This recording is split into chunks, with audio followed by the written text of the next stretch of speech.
अस्सलाम वालेकुम। आज मैं आपको सैकी का सांवल का अशार पेश करूंगा। समात फरमाएं।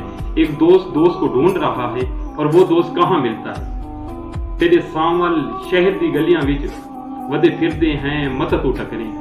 तेरे सांवल शहर दी गलियां विच वदे फिरदे हैं मत तू टकरे। हर चौक बाजार शहर दे विच आ खड़दे हैं मत तू टकरे। जिथा खड़दे हैं उथा बांधे हैं ई सोच दे विच मत तू टकरे। सब सांवल शौक नमाज दा नहीं आंदे मस्जिद हैं मत तू टकरे। जी अस्सलाम वालेकुम, मैं तेरे सामने मोहम्मद इरफान सिब्रा। कल मैंने आपको शाकिर शुजाबादी का कत्ता पेश किया था गुर्बत के हवाले से। आज मैं मोहब्बत के बारे में उर्दू में चंद अशार पेश करूंगा कि मुकम्मल दो ही दानों पे ये तस्बीह ये मोहब्बत है।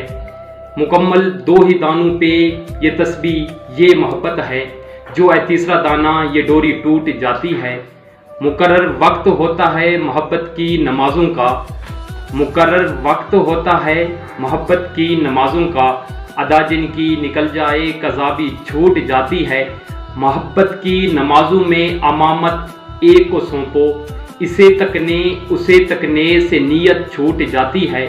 मोहब्बत दिल का सजदा है जो है तौहीद पर कायम।